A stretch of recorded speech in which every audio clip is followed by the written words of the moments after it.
There is a particular cruelty in the swiftness with which fate can unmake a life, in the way a single dawn can rise upon complete happiness and set upon utter ruin. And Lady Eleanora Ashworth learned this truth at the tender age of 19, when she watched her world shatter like fine porcelain dropped upon unforgiving marble. She had been, in those golden days before the fall, the cherished only daughter of the Earl of Whitmore, a girl blessed with honey-coloured hair that caught the candlelight like spun silk, eyes the deep blue of twilight skies, and a mind sharp enough to match wits with her father's most learned friends. Her mother had often remarked that Eleanora possessed a rare combination of beauty and intelligence, the sort of woman who could command a ballroom with her grace and a library with her discourse in equal measure. She had made her debut that spring to considerable success, dancing until dawn, fielding proposals from eager young lords, believing with the innocent certainty of the fortunate that her life would unfold in an endless procession of such delights. Then came the accusations. Treason, they whispered at first, then shouted from every gazette and drawing-room in London. The Earl of Whitmore, they claimed, had sold secrets to England's enemies, had betrayed his sovereign and his country for foreign gold. The evidence appeared damning letters in her father's hand, testimony from men she had never seen, documents bearing seals that seemed irrefutable. Her father protested his innocence until the very end, his voice hoarse and desperate as they dragged him from their home, as they stripped him of title and lands and honour, as they cast him into the damp darkness of prison, where he would draw his final breath, not 3 months later, broken not by guilt, but by the weight of lies he could not disprove. Her mother followed him into death within the fortnight, her heart simply stopping as though it could not bear to beat in a world so cruel, and Eleanora found herself standing in the wreckage of everything she had known, with nothing but the clothes upon her back and a name that had become a curse upon the lips of society. Those who had once clamoured for her attention now crossed streets to avoid her. Doors that had swung wide in welcome slammed shut at her approach. She was Lady Eleanora no longer, but merely the traitor's daughter, a pariah, a ghost haunting the edges of a world that had cast her out without mercy or remorse. Yet there burned within her breast a flame that circumstance could not extinguish, a quiet strength that her father had always admired and her mother had nurtured with careful wisdom. She would not lie down and perish as society expected. She would survive. And so Lady Eleanora Ashworth ceased to exist, and in her place rose Eleanor Vance, a governess of modest background and excellent references, forged by her own desperate hand, seeking employment far from London's cruel memory. When she read the advertisement for a position at Thornwood Manor, country estate of the Duke of Blackwood, some 3 days' journey from anyone who might recognize her face, she penned her application with steady fingers and a heart full of terrified hope. The letter of acceptance arrived within the week, and Eleanor Vance prepared to disappear into her new life, burying Lady Eleanora in the same grave that held her parents, never imagining that salvation might wear the face of the formidable Duke whose roof would shelter her secrets. Thornwood Manor rose from the mist of the Yorkshire moors like a slumbering giant of grey stone and ancient ambition, its towers piercing the leaden sky with the same unyielding authority that had marked the Fairfax family for generations beyond counting. Eleanor pressed her face closer to the rain-streaked window of the hired carriage, her breath fogging the glass as she beheld what would become her sanctuary or her prison, she could not yet tell which. The estate sprawled across the landscape with magnificent indifference to the humble village that crouched at its borders, its countless windows glinting like watchful eyes, its grounds stretching toward distant woodlands that seemed to swallow the very horizon. She had expected grandeur, for the Duke of Blackwood's wealth was legendary even among the peerage, but nothing had prepared her for the sheer imposing weight of the place, the way it seemed to press down upon her chest and whisper that she did not belong within its hallowed walls. The carriage deposited her at the servants' entrance, a pointed reminder of her new station that she accepted with quiet dignity, and within moments she found herself standing in a vast kitchen that hummed with the efficient activity of a household preparing for the master's return from London. It was there that she first encountered Mrs. Hartley, the housekeeper, a woman of perhaps 50 years whose steel-grey hair was pulled back with military precision and whose sharp eyes seemed to catalogue every thread of Eleanor's modest travelling dress. "You'll be the new governess, then, Mrs. Hartley said, her tone neither warm nor cold but rather carefully measured,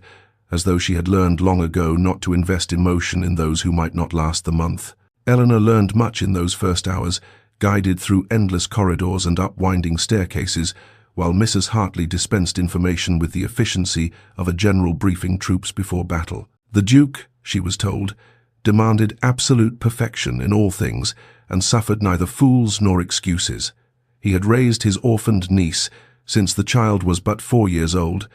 when his sister had perished in a carriage accident alongside her wastrel husband, and though he provided everything Lady Charlotte could require, he remained distant, cold, a figure of authority rather than affection. 3 governesses had preceded Eleanor in the past 2 years alone, each departing in tears after failing to meet standards that seemed impossibly high. "The child is not difficult," Mrs. Hartley admitted as they paused before what would be Eleanor's modest chamber, "but she is lonely, and loneliness makes children strange." "The Duke," she stopped, her lips pressing together as though she had already said more than she intended. Eleanor merely nodded, having no desire to encourage gossip that might later entangle her. She had survived worse than a demanding employer and a lonely child. She had survived the destruction of everything she loved. And then,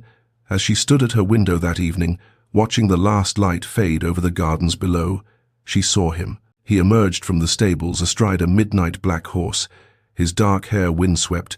his bearing so commanding that even at this distance she could feel the force of his presence like a physical weight. The Duke of Blackwood sat his mount as though born to it, his broad shoulders squared against the dying day, his profile sharp and aristocratic as he surveyed his domain with the expression of a man who carried burdens he permitted no one else to share. Eleanor's breath caught in her throat, an involuntary response that she immediately suppressed with ruthless determination, for she could not afford to notice such things about her employer, could not afford to feel anything at all beyond gratitude for the roof over her head and the anonymity that might keep her alive. The summons came on her 3rd morning at Thornwood, delivered by a footman whose expression suggested he rather pitied her for what was to come, and Eleanor followed him through corridors that seemed to stretch into infinity until they reached a study that smelled of leather and sandalwood and something else she could not name, but which made her pulse quicken with inexplicable awareness. He stood behind a massive desk of polished mahogany, and where she had observed him from a distance as merely commanding, up close Alexander Fairfax, Duke of Blackwood, was something far more unsettling, tall enough that she had to tilt her chin to meet his gaze, broad-shouldered in a way that spoke of riding and physical labor rather than idle aristocratic pursuits, his dark hair swept back from a face that might have been carved from the same grey stone as his manner, all sharp angles and unyielding planes, save for a mouth that hinted, in its fullness, at passions held ruthlessly in check. But it was his eyes that nearly undid her careful composure, grey as storm clouds and twice as turbulent, sweeping over her with an assessment so thorough she felt certain he could see through the modest governess's dress to the desperate noblewoman beneath. "Miss Vance," he said, and even his voice was commanding, deep and rich with an authority that expected obedience without question. "Your references speak highly of your accomplishments, yet I find references to be largely worthless as indicators of true capability."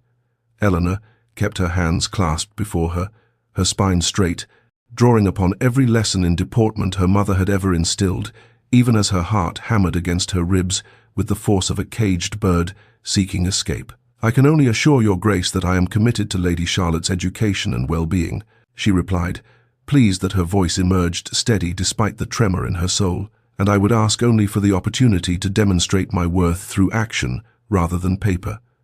Something flickered in those grey depths, surprise perhaps, or reluctant approval, but it vanished before she could name it, replaced by cool assessment as he questioned her on languages, mathematics, history, and literature, with the rapid-fire precision of a barrister conducting cross-examination. She answered each query with the knowledge her own expensive education had provided, careful to moderate her responses so as not to reveal too much breeding, yet unable to entirely suppress the quality of mind that had once made her father beam with pride. At last he fell silent, studying her with an intensity that made her want to flee, and when he spoke again, his voice had lost some fraction of its frost. "Charlotte requires stability," he said, and there it was, a flash of something raw and wounded crossing his features when he spoke his niece's name, a pain so profound that Eleanor felt her own heart clench in recognition of it. She has known too much loss for one so young, and I will not have her attachment engaged only to be abandoned when the position proves too demanding. Before Eleanor could respond, the study door burst open, and a small whirlwind of dark curls and rumpled pinafore rushed past her to throw herself against the Duke's legs. "Uncle Alexander," Mrs. Hartley said, "the new governess has come. Is this her? She looks kind. Please say she can stay." Lady Charlotte turned eyes the same storm-grey as her uncle's upon Eleanor, and in their depths Eleanor saw not a strange or difficult child, but simply a lonely little girl, desperate for someone to love her, and something within her chest that had been frozen since her parents' death began, against all wisdom, to thaw. The weeks that followed settled into a rhythm that Eleanor had scarcely dared hope for, each day bringing new evidence that she had found, if not a home, then at least a harbour where she might shelter from the storms that had ravaged her young life. Charlotte proved to be everything Eleanor could have wished for in a pupil bright and eager, starved for attention and affection, blossoming beneath the steady warmth of Eleanor's patient instruction like a flower too long denied sunlight. They read together in the sunny schoolroom each morning, Eleanor delighting in the child's quick mind and quicker tongue, and in the afternoons they walked the extensive grounds, while Eleanor taught her the names of plants and birds, watched her chase butterflies through meadows thick with wildflowers, listened to her chatter about everything and nothing with the endless energy of childhood. Yet even as Eleanor devoted herself to her charge, she found her attention drawn inexorably to the master of Thornwood, observing him in stolen glances and careful study, as one might observe a magnificent but dangerous creature whose nature one sought to understand. The Duke was a paradox wrapped in expensive tailoring, cold and distant, with nearly everyone yet capable of unexpected gentleness. When he thought himself unobserved, she saw him once, through a window, kneeling in the stable yard to help a young groom whose horse had thrown him, his hands steady and sure as he checked the boy for injury. The servants feared his temper and his exacting standards, yet they also spoke of his fairness, of rents reduced for struggling tenants and cottages repaired without request, of a master who demanded much but gave more. She learned that he rose before dawn to ride his lands, that he spent hours each day attending to correspondence and accounts that lesser men would have delegated, that he ate most meals alone in his study, rather than in the vast echoing dining room designed for entertaining he never did. It was on such a night, nearly a month into her employment, that Eleanor made the mistake that would haunt her with its sweetness and its danger. Unable to sleep, she had crept down to the library in search of something to read, a liberty she had not precisely been granted, but which she justified with the desperation of a mind too active for rest, and she had become so absorbed in a volume of philosophical essays that she failed to hear the door open behind her. "Miss Vance," his voice came from the shadows, and she startled so violently that the book tumbled from her hands. "I had not taken you for a devotee of Locke." She scrambled to retrieve the volume, her cheeks burning with mortification, but when she dared to meet his gaze, she found not anger but something closer to curiosity, and what followed was an hour of conversation such as she had not enjoyed since her father's death, a discussion of ideas and ideals, of reason and passion, of the duties owed by those with power to those without. He challenged her opinions with sharp intelligence, seemed genuinely interested in her responses, and when at last she excused herself with the lateness of the hour serving as flimsy excuse, she saw in his expression a bewilderment that matched her own, as though neither of them quite understood what had just transpired between them in the candlelit darkness of that book-lined sanctuary. After that night in the library, something shifted in the very atmosphere of Thornwood Manor, a change so subtle that Eleanor might have convinced herself she imagined it, were it not for the evidence that accumulated with each passing day, like snow gathering upon winter ground. The Duke began appearing during Charlotte's lessons with a frequency that defied coincidence, settling himself in a chair by the window with papers or correspondence that seemed to require his attention, yet somehow never prevented him from interjecting observations into their discussions of history or mathematics, his grey eyes meeting Eleanor's across the schoolroom with an intensity that made her forget, momentarily, the Latin conjugation she had been explaining. She told herself it was merely a guardian's natural interest in his ward's education, that his presence signified oversight rather than any particular desire for her company, yet such rational explanations grew increasingly difficult to sustain, When she noticed how his hand lingered against hers when passing a book across the table, how his gaze followed her movements with an attention that seemed to catalogue every gesture, every expression, every unconscious tuck of hair behind her ear, Mrs. Hartley, ever observant, remarked one afternoon that she had never seen His Grace take such interest in the schoolroom before, and when Eleanor pressed her for information about the Duke's history, the housekeeper's face softened with something like pity as she spoke of his parents' notorious marriage, a union of two great fortunes that had produced nothing but cold silences and bitter recriminations, teaching a young Alexander that love was weakness and marriage merely transaction. He had sworn, Mrs. Hartley confided, never to marry except for practical advantage, yet he had refused every eligible match presented to him for a decade, leaving society to speculate endlessly about what manner of woman might finally capture the elusive Duke of Blackwood. Eleanor absorbed this intelligence with a heart that ached with recognition, for she too had learned harsh lessons about love's dangers, about the cruelty of trusting one's happiness to forces beyond one's control, and she understood, perhaps better than anyone, the fortress of solitude a wounded soul might construct against further hurt. It was Charlotte who unwittingly pierced Eleanor's defenses most deeply, the child crawling into her lap one rainy afternoon and confiding with the devastating honesty of youth that her uncle was terribly sad, but pretended not to be, that she heard him walking the corridors late at night when he thought everyone asleep, that she wished someone would make him smile the way Eleanor made her smile. The words lodged themselves beneath Eleanor's ribs like splinters she could not extract, and that night, lying in her narrow bed listening to the rain against her window, she acknowledged the truth she had been desperately denying, that somewhere between philosophical debates and lingering glances, between a child's laughter and a lonely man's hidden pain, she had begun to feel something for the Duke of Blackwood that went far beyond gratitude or respect, something dangerous and impossible and entirely beyond her power to prevent, and the recognition of it terrified her more than the threat of discovery ever had. The arrival of Lord Reginald Crane shattered the fragile peace Eleanor had constructed around herself like a stone hurled through glass, and from the moment she heard his name announced by the butler, she felt the cold grip of terror close around her throat with suffocating force. She recognized him instantly when he swept into the drawing-room where she sat with Charlotte, that lean, vulpine face, those calculating eyes, the cruel twist of lips that she remembered from her father's trial, where he had sat among the spectators with an expression of barely concealed satisfaction as the verdict was pronounced. He was a distant cousin of the Duke's, she learned from the servants' whispers,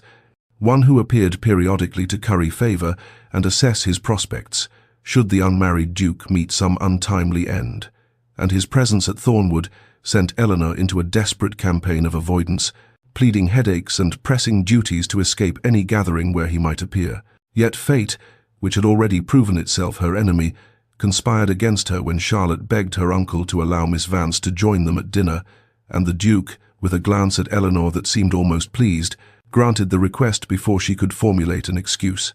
She dressed with trembling hands, choosing her most severe gown, arranging her hair in the plainest style possible, as though she might somehow render herself invisible through sheer dowdiness. But when she entered the dining room and Crane's gaze fell upon her, she watched recognition dawn across his features like a sunrise, revealing a battlefield's carnage. Throughout the interminable meal, she felt his eyes upon her, assessing, calculating, and when he addressed her directly about her background and education, his questions carried barbs that only she could feel, references to families fallen from grace and the desperation of those who must remake themselves to survive. The Duke seemed to notice something amiss, his grey eyes sharpening as they moved between Eleanor and his cousin, but before he could intervene, dinner concluded and Crane cornered her in the corridor as she fled toward the safety of her chambers. "Lady Eleanora Ashworth," he murmured, his voice silk over steel, "how delightfully unexpected to find the traitor's daughter playing nursemaid in my cousin's household. I wonder what Blackwood would say if he knew he harbored such notorious blood under his roof." Eleanor's denial died on her lips as he laughed softly, informing her that he required certain information about the Duke's business affairs, documents and correspondence that might prove useful to interested parties, and in exchange he would keep her secret safe, allow her to continue this pathetic charade of respectability she had constructed. When she refused, her voice steadier than she felt. His expression hardened into something genuinely frightening, and he gave her 1 week to reconsider, suggesting that exposure was merely the gentlest consequence he might arrange for those who defied him, that a woman alone in the world with no protector and no resources might find herself subject to far worse fates than mere dismissal. He left her shaking in the shadowed corridor, the walls of her carefully built sanctuary crumbling around her, and she understood with devastating clarity that the happiness she had begun, against all wisdom, to imagine might be hers was nothing more than another illusion about to be stripped away. The days following Crane's threat passed in a haze of dread for Eleanor, her usual composure fracturing at the edges, despite her desperate efforts to maintain the facade of normalcy that had become her armor against a hostile world. And she found herself starting at shadows, flinching at footsteps, unable to meet the Duke's penetrating gaze for fear he would read the terror written across her features as clearly as words upon a page. It was therefore inevitable that he would notice, for those grey eyes missed nothing, and on the third morning after Crane's ultimatum, he cornered her in the corridor outside the schoolroom with an expression that brooked no evasion, demanding to know what his cousin had said to her that had transformed her from a woman of quiet confidence into this pale, trembling creature who jumped at the sound of her own name. Eleanor deflected with practiced skill, speaking of fatigue and concern for Charlotte's upcoming studies, but the Duke's jaw tightened with frustration even as he chose, to her profound relief, not to press further, merely watching her with an intensity that suggested he was filing away her non-answer for future examination. What happened next defied every expectation she had formed about her precarious situation, for when she descended the following morning, it was to discover the household in a state of barely suppressed excitement, and Lord Crane's carriage being loaded with his belongings in the courtyard below. She positioned herself near the drawing-room doors, invisible as only a servant can be, and witnessed the exchange between the two men. Crane's face mottled with fury as he spoke of family obligations and expected hospitality, his voice carrying veiled references to secrets and consequences that made Eleanor's blood turn to ice, while the Duke stood immovable as granite, his response delivered in tones of such arctic contempt that even Crane, for all his bluster, visibly recoiled. "You will leave my house within the hour," the Duke pronounced, each word falling like a hammer strike upon an anvil, "and you will not return. Not while I draw breath, whatever game you believe yourself to be playing, whatever leverage you imagine you possess. I assure you that you have catastrophically misjudged both your position and my tolerance for those who threaten what is mine." Crane departed in a fury of spinning wheels and scattered gravel, and Eleanor sagged against the wall, weak with a relief she did not fully understand, for surely this was merely a temporary reprieve. Surely Crane would find other means to destroy her, yet when the Duke sought her out an hour later, finding her in the garden where she had fled to compose herself, he did not demand explanations or answers. He simply stood beside her among the roses, his presence solid and warm against the autumn chill, and when he spoke, his voice held none of its usual coldness, but rather something almost tender beneath the formality. "That man will never trouble you again while you are under my protection," he said, and though he asked nothing, explained nothing, expected nothing in return, Eleanor felt something within her chest crack open like ice breaking beneath spring sunshine, and she understood with terrifying clarity that despite every warning she had given herself, despite the impossibility of her situation and the secrets that still lay between them, her heart had already surrendered to this stern, complicated, unexpectedly protective man who had just declared himself her champion without even knowing who she truly was. The rain began on a Tuesday afternoon, a relentless grey curtain that shrouded Thornwood Manor in premature twilight and seemed to seep into the very stones of the ancient house, and it was on this day that Charlotte complained of a headache during her afternoon lessons, her small face flushed and her usually bright eyes dulled with a weariness that sent the first tendrils of alarm curling through Eleanor's chest. By evening, the child was burning with fever, her small body racked with chills that no amount of blankets could warm, and Eleanor sent for the physician while she bathed Charlotte's forehead with cool cloths and murmured soothing nonsense that she hoped might penetrate the haze of illness. The Duke arrived in the sick room like a storm himself, his face pale beneath its usual sternness, and when he saw Charlotte lying so still and small in her bed, Something in his expression cracked open to reveal a devastation so profound that Eleanor felt her own heart clench in sympathy. The physician came and went, pronouncing it a fever that must run its course, prescribing rest and cool compresses and prayers. And then it was just the three of them, Eleanor, the Duke, and the sick child who had become precious to them both, keeping vigil through the endless hours, while rain lashed the windows and the fire crackled low in the grate. They did not speak at first, the silence broken only by Charlotte's restless murmurs and the Duke's pacing footsteps. But as midnight approached and exhaustion wore away the edges of formality, he sank into the chair beside Eleanor's and began, haltingly, to speak of his sister. Her name was Catherine, he said, and she had been Charlotte's mother, and she had died 2 years ago in a carriage accident alongside her worthless husband, but the truth was that she had died long before that, piece by piece, in a marriage that had stripped away everything bright and hopeful about her until she was merely a ghost wearing his sister's face. He blamed himself, his voice rough in the darkness, because he had seen the signs and done nothing, had told himself that it was not his place to interfere, had maintained the cold distance their parents had modeled, and called it propriety when it was really cowardice. Eleanor listened without interruption, understanding instinctively that this confession had been locked inside him for years, poisoning him with guilt and regret, and when he fell silent,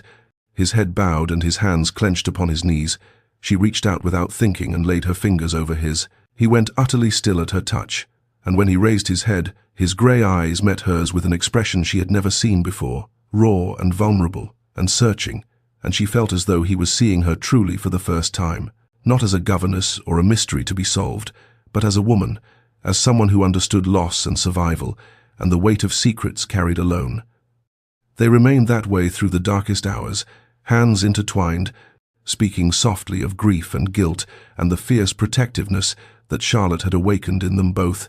And when dawn finally broke through the rain clouds and Charlotte's fever broke with it, her small voice croaking a request for water, Eleanor wept with relief, while the Duke gathered his niece gently in his arms and pressed his lips to her damp hair. Something had shifted between them in that long night of shared fear and whispered confessions, something that could not be unnamed or ignored. And when Eleanor finally rose to leave the sick room, Alexander caught her hand once more, his thumb tracing across her knuckles with devastating tenderness. "Thank you," he said, and the words carried the weight of everything he could not yet say, and Eleanor understood that they had crossed a threshold from which there could be no return, that whatever careful distance had existed between the Duke and his daughter's governess had been dissolved in the intimacy of that vigil, leaving only two souls who had recognized in each other a kindred loneliness, a matching wound, and the terrifying possibility of healing. In the days that followed Charlotte's recovery, Eleanor waged a silent war against her own treacherous heart, marshalling every argument of reason and practicality against the feelings that had taken root within her breast. Like wildflowers pushing through stone, she was a governess, a woman living under a false name, a fugitive from her own history, and he was a duke, one of the most powerful men in England, a man whose very station demanded a wife of impeccable lineage and untarnished reputation, not a disgraced earl's daughter masquerading as a servant. Yet reason proved a feeble weapon against the assault of his presence. For Alexander, she could no longer think of him as merely the Duke. Not after that night of shared vigil and whispered confessions had apparently abandoned whatever pretense of distance had previously governed their interactions, seeking her company with an openness that both thrilled and terrified her in equal measure. He began appearing during Charlotte's morning lessons not as a stern overseer but as a participant, his deep voice joining in their reading exercises, his rare laughter ringing out when Charlotte made some clever observation, and always his grey eyes finding Eleanor's across the schoolroom with an intensity that made her forget the words on the page before her. Their walks became a daily ritual, setting out across the grounds of Thornwood in the golden light of autumn afternoons, while Charlotte ran ahead gathering coloured leaves, and they would speak of everything and nothing of philosophy and poetry, of the latest agricultural innovations he was implementing on his estates, of Eleanor's opinions on education and the novels she had been reading from his library. And she found herself sharing thoughts she had kept locked away for years, ideas and arguments that would have been considered shockingly bold from a mere governess, but which he received with evident delight and engaged with as though her mind were a treasure newly discovered. "You argue like a woman who has studied rhetoric," he observed one afternoon, a note of something that might have been admiration coloring his voice, and Eleanor felt her heart stutter with the familiar fear of discovery, even as warmth spread through her chest at his words. She caught him watching her at odd moments across the dinner table, where she now sat regularly at Charlotte's insistence, in the library where they both happened to seek refuge on rainy evenings, during musicale nights, when she played the pianoforte, and his gaze never left her face. And what she saw in those grey depths was not the cold assessment of an employer, but something far more dangerous, something that mirrored the impossible feelings she struggled daily to suppress. The household noticed, of course, servants always did, and the whispers that followed Eleanor through the corridors grew more frequent, more pointed, until finally Mrs. Hartley drew her aside one evening, the older woman's face creased with genuine concern rather than censure. "Guard your heart, my dear," the housekeeper said softly, pressing Eleanor's hands between her own worn palms. "For whatever his grace may feel, the world will not be kind to such an attachment. I have seen it before, and it never ends well for women in our position." Eleanor thanked her for the warning, her voice steady despite the ache blooming behind her ribs, but as she climbed the stairs to her modest chamber, she acknowledged the bitter truth that Mrs. Hartley's caution had come far too late. Her heart was no longer hers to guard, having surrendered itself completely to a man who could never truly be hers, and she could only wait in helpless anticipation for the inevitable moment when this fragile dream would shatter around her. The announcement came without warning on a crisp October morning, delivered by Alexander himself during Charlotte's geography lesson, with a studied casualness that did not quite mask the tension in his shoulders. Thornwood Manor would host a ball, the first in nearly 5 years, to celebrate Charlotte's recovery and to introduce her properly to the neighboring families whose children might become her companions and friends. Eleanor felt the blood drain from her face even as Charlotte squealed with delight,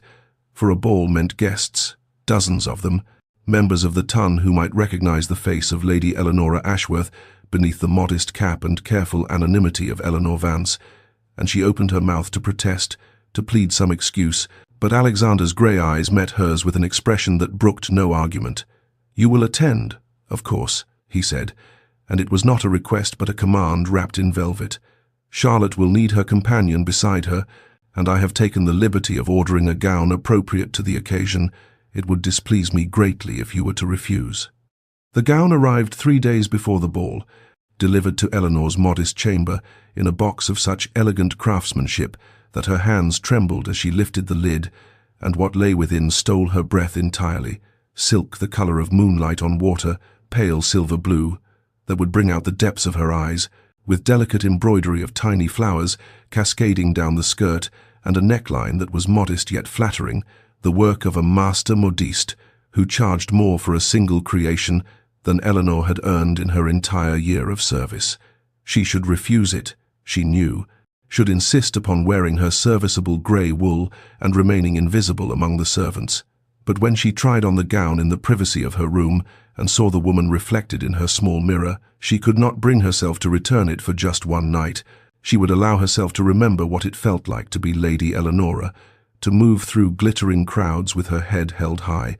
even knowing the danger such visibility invited. The night of the ball arrived wrapped in the first frost of autumn, and Thornwood blazed with the light of 1,000 candles, music floating through halls that had stood silent for too long,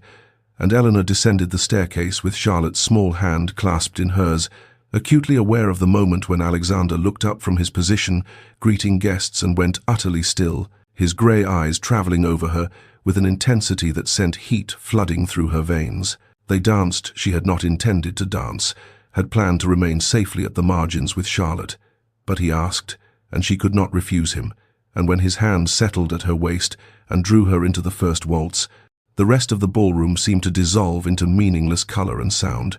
leaving only the two of them turning together in perfect synchrony as whispers spread like wildfire through the assembled guests. One dance became 2, then 3, and Eleanor knew she should stop, should remember her place, but the way he looked at her made her reckless, made her forget everything except the warmth of his hand and the rare smile playing at the corners of his stern mouth. And then she saw him, across the crowded ballroom, his cruel face twisted with triumphant recognition,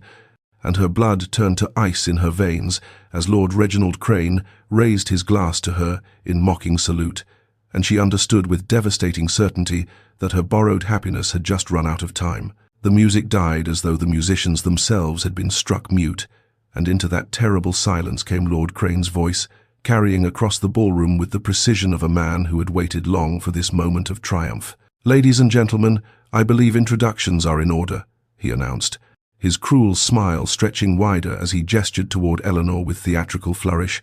"For the woman you have been watching dance in the Duke's arms is none other than Lady Eleanor Ashworth, daughter of the traitor Earl of Whitmore, a woman who has been living among you under false pretenses, deceiving your host and endangering his household with her very presence." The gasps that rippled through the assembled guests struck Eleanor like physical blows,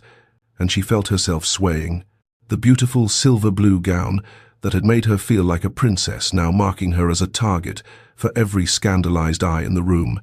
She waited for the floor to open and swallow her whole, waited for Alexander to step away from her with the disgust she deserved, waited for the final destruction of every fragile hope she had dared to nurture. But Alexander did not step away. Instead, he stepped forward, positioning himself between Eleanor and the sea of shocked faces, and when he spoke, his voice carried the cold authority of a man who had never in his life been gainsaid. "Lord Crane speaks the truth in one regard," he said, and Eleanor's heart shattered, but then he continued, his words falling like hammer blows upon the assembled company. "The woman beside me is indeed Lady Eleanor Ashworth, and I have known her true identity since the moment she entered my household. What Lord Crane neglects to mention, however, is that the Earl of Whitmore was innocent of all charges leveled against him, framed by a conspiracy of men motivated by greed and political ambition, men whose names I have spent these past months uncovering with the assistance of the Crown's own investigators." The silence that followed was of an entirely different quality than before, charged now with shock and dawning comprehension, and Eleanor watched as Crane's triumphant expression crumbled into something approaching fear. "You lie," Crane sputtered, but his voice had lost its confident ring, and he took an involuntary step backward as Alexander advanced upon him, grey eyes blazing with righteous fury. "I have documents," Alexander continued, his voice rising to reach every corner of the ballroom. "Letters, financial records, testimony from witnesses who were coerced into silence, evidence sufficient to prove not only Lord Whitmore's innocence, but the guilt of those who orchestrated his destruction, including several of your closest associates, Crane, and your own complicity in the affair." The doors to the ballroom opened and uniformed men entered, their presence commanding immediate attention, and Eleanor watched in stunned disbelief as Crane was seized, his protests growing increasingly desperate as he was led away, his threats and accusations dissolving into the impotent ravings of a man who had finally been called to account for his sins. Eleanor stood frozen, unable to comprehend what had just transpired, unable to reconcile the nightmare she had anticipated with the extraordinary reality unfolding before her, and when Alexander turned back to face her, his expression softening from cold fury to something infinitely more tender, she found that words had abandoned her entirely, leaving only questions that trembled on her lips and tears that spilled unchecked down her pale cheeks. The ballroom remained frozen in tableau, guests suspended between scandal and revelation, and Eleanor could scarcely breathe as Alexander continued speaking, his voice carrying the weight of absolute authority, even as his grey eyes remained fixed upon her face with an expression she could not name. "I recognized Lady Eleanor the moment she crossed Thornwood's threshold," he said, and the confession struck her like a physical blow, for I had seen her once before, 3 years past, at her debut season, a radiant young woman dancing in her father's arms, so full of joy and promise that the image burned itself into my memory, though we were never formally introduced, and she would have no reason to remember a stern duke who watched from the shadows of the ballroom. Eleanor's mind reeled backward through time, grasping at fragments of that glittering night before tragedy had shattered her world, but she could not conjure his face from among the blur of guests who had attended her coming-out ball. She had been too dazzled by the newness of it all, too innocent to notice the dark-haired nobleman whose gaze had apparently followed her across a crowded room. When she arrived at my door seeking employment, Alexander continued, addressing the assembled company, though his words seemed meant for her alone. "I saw what she had become, a woman stripped of everything, yet possessing a dignity and strength that her circumstances could not diminish, and I knew I could not turn her away, could not let her disappear into the anonymous ranks of servants when she deserved so much more. He spoke then of investigators hired within a fortnight of her arrival, of months spent tracing the conspiracy that had destroyed her father, of evidence painstakingly gathered from reluctant witnesses and hidden correspondence, of letters sent to the Crown itself, presenting an unassailable case for the Earl of Whitmore's posthumous exoneration. I did not tell her, he said, his voice softening, because I wanted her to be free, free of fear, free of the weight of fighting for vindication while struggling merely to survive, free to simply live while I ensured that justice would be served. Crane, still restrained by the uniformed men, let loose a stream of invective, accusations that Alexander had fabricated evidence, had been seduced by a traitor's daughter into betraying his own class. But his words fell upon deaf ears as the guests began to murmur among themselves, the tide of opinion shifting with the mercurial swiftness that characterized society's judgments. Eleanor felt the walls of the ballroom closing in upon her, the weight of revelation pressing down upon her chest until she could not draw breath, and without conscious thought she turned and fled,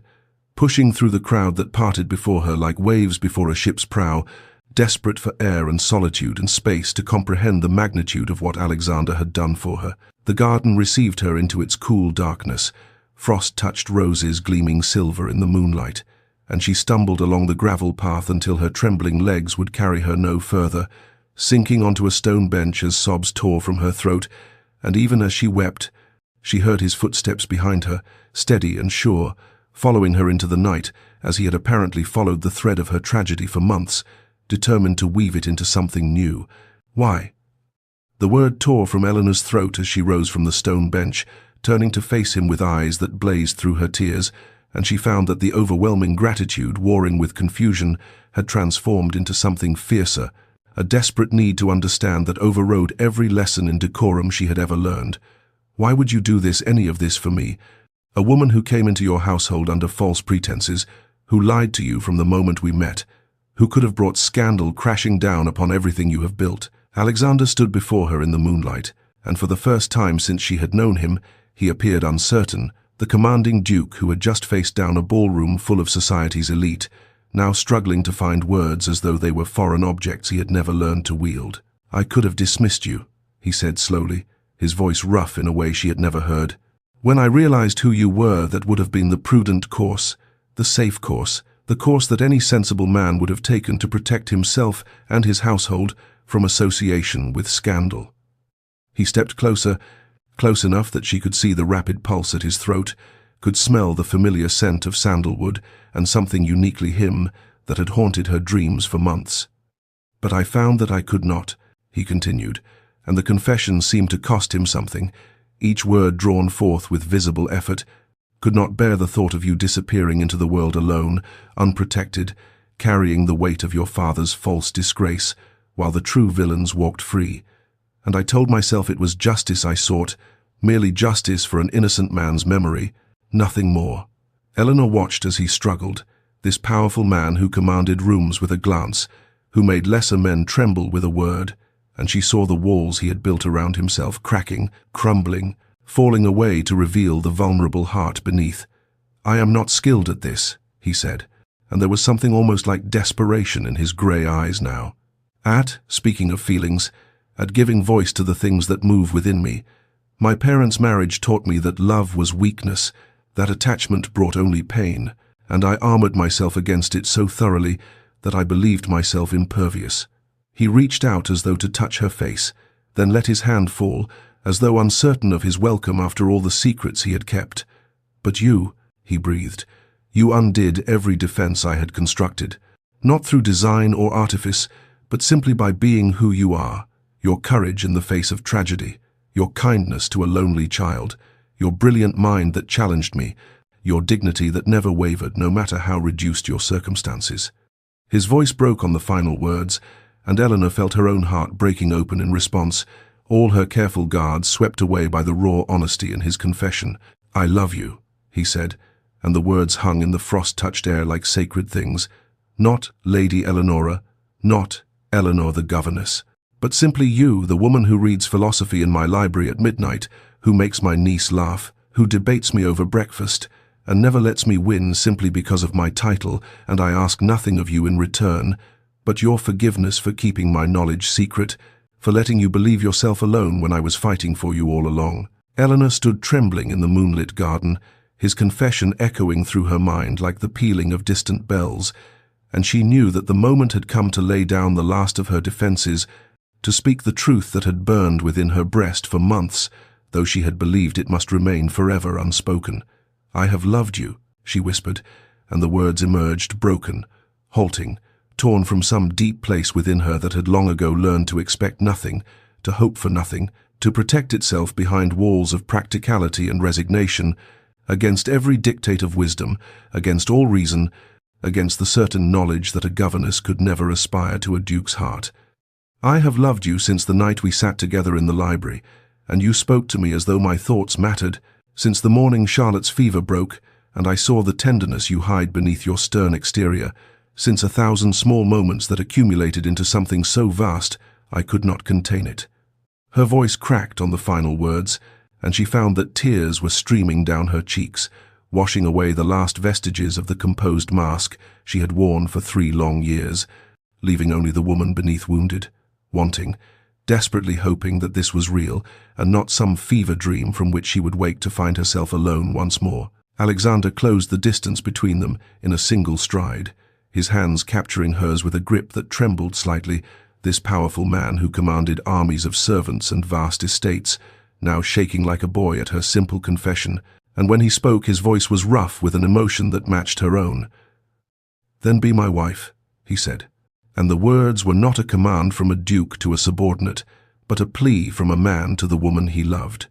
Not for duty, not for alliance, not for any practical consideration that society might deem appropriate, "be my wife, because I cannot imagine drawing breath in a world where you are not beside me, because the thought of waking without you near drives me to something approaching madness, because a life without your voice, your laughter, your fierce intelligence, your tender heart would be no life at all but merely existence,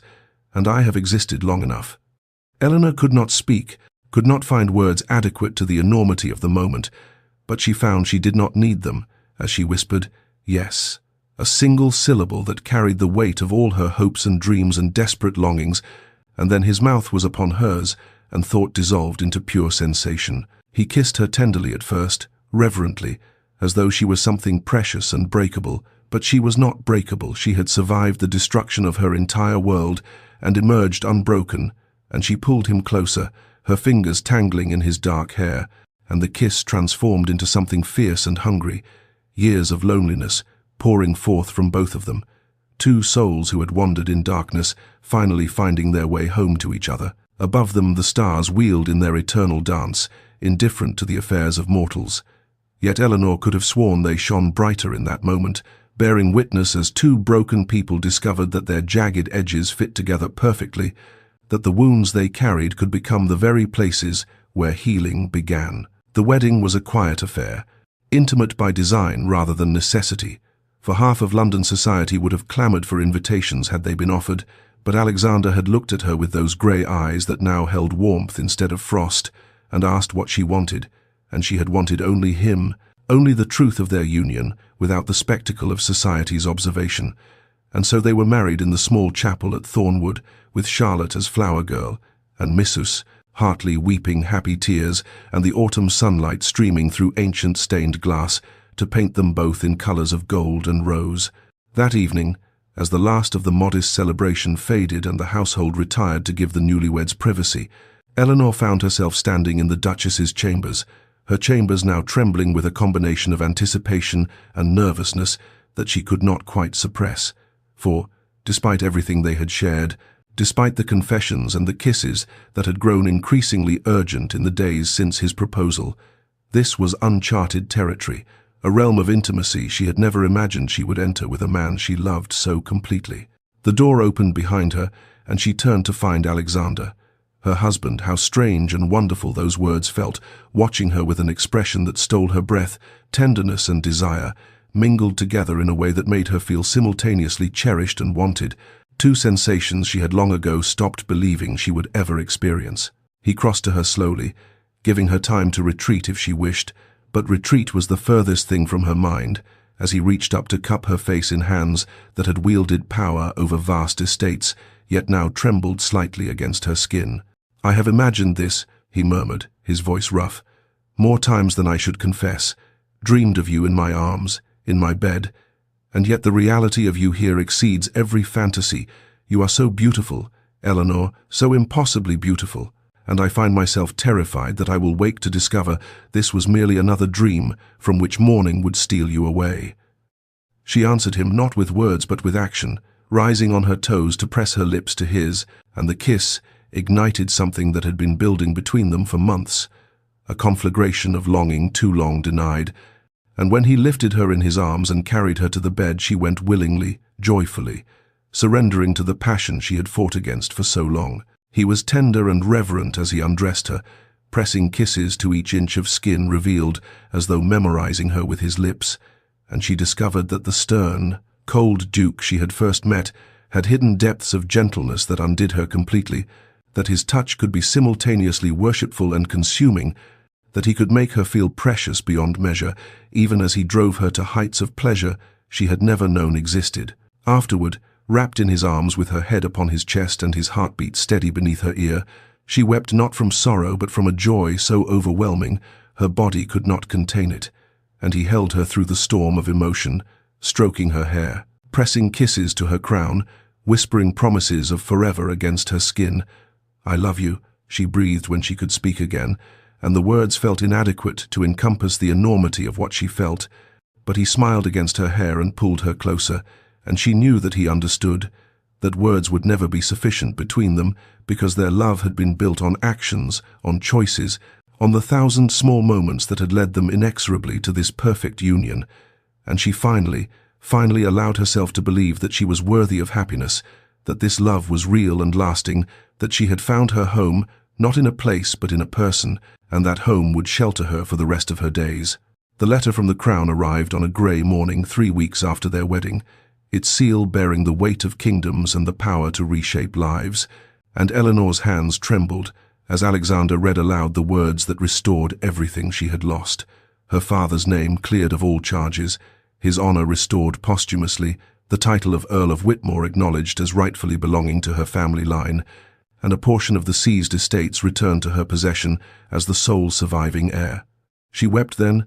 not for the lands or the title, but for her father, who had died in a cold prison cell, believing himself abandoned by the world he had served faithfully, for her mother who had withered away from grief and shame, for the girl she had been, who had lost everything in a single devastating season,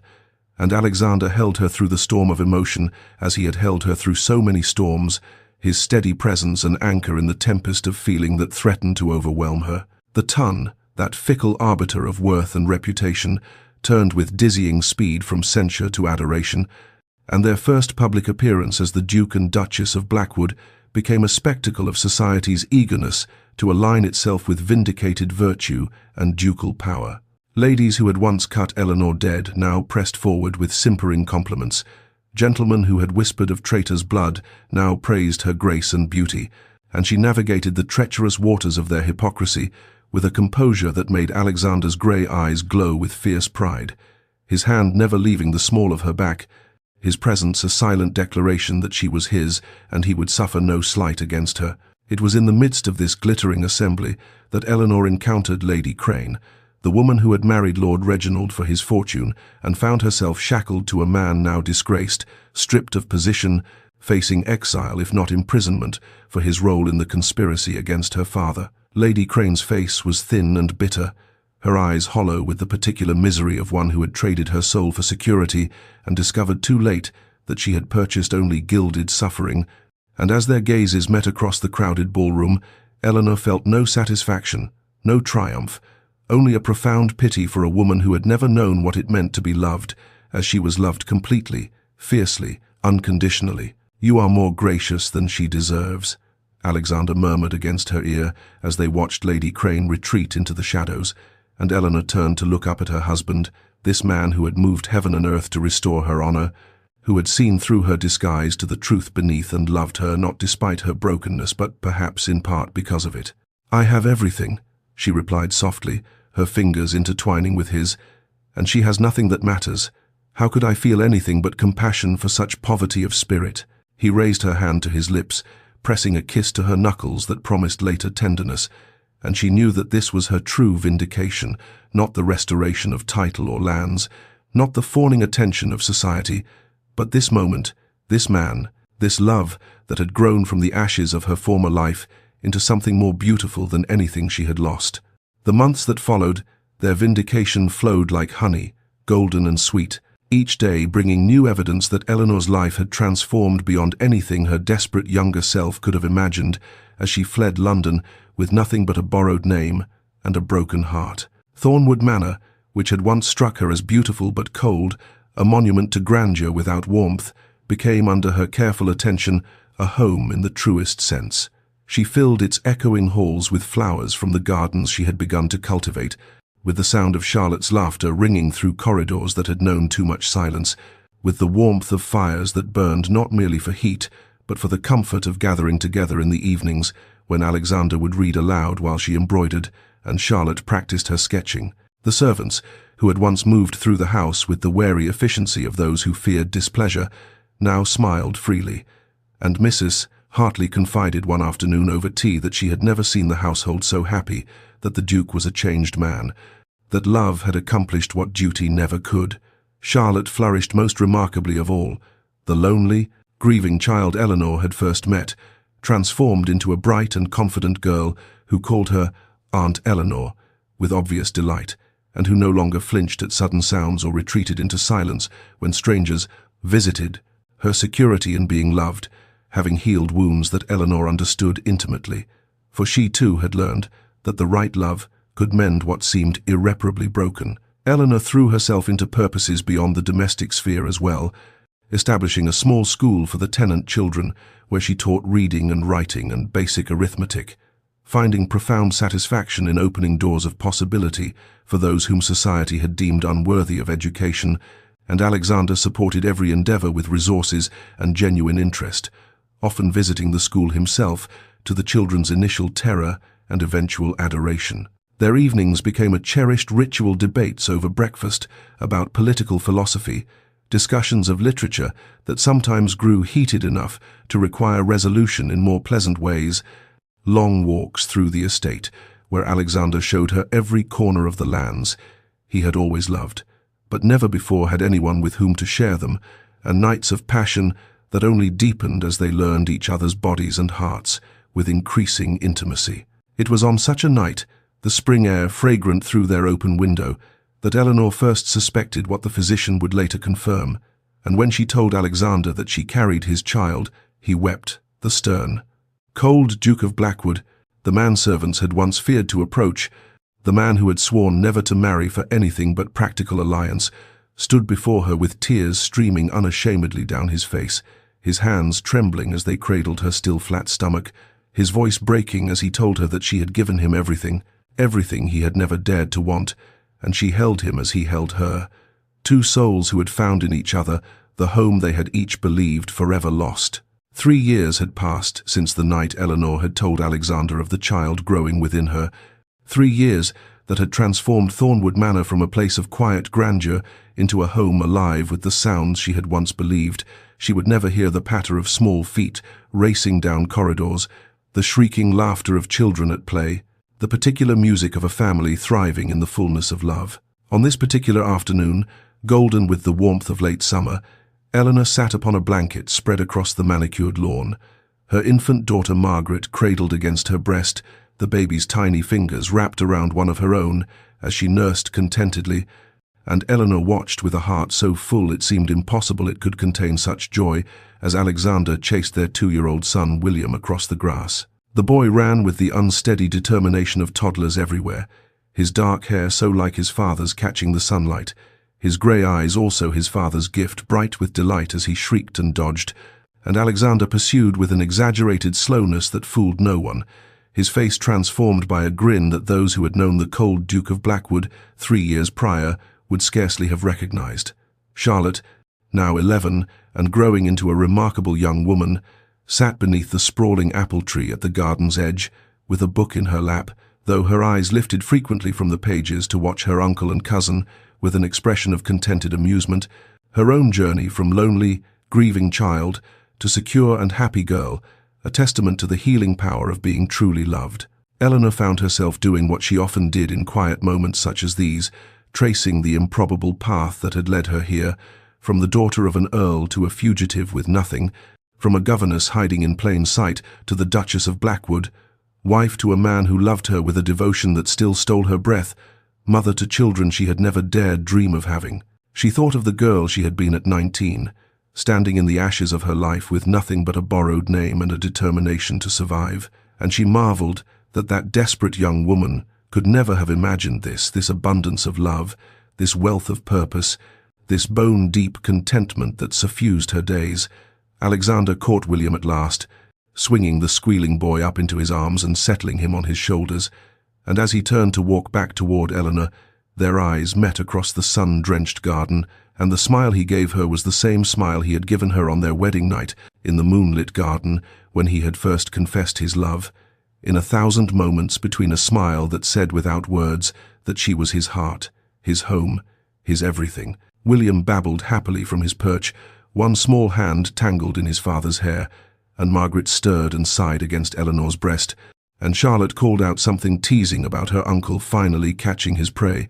and Eleanor thought that if she could speak to that frightened girl she had been, she would tell her that the worst tragedy of her life would lead her to the greatest happiness she could imagine, that the path through darkness was leading somewhere luminous beyond all reckoning. The garden party, celebrating their 3rd anniversary, transformed Thornwood's grounds into a vision from a dream, with lanterns strung between the ancient oaks, casting warm pools of light across tables laden with delicacies,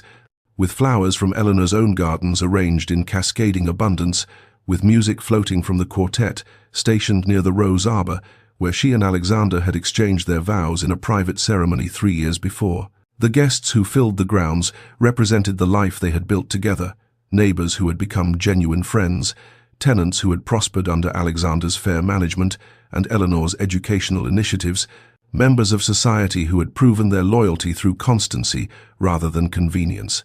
and most importantly, those who had believed in them when believing required courage.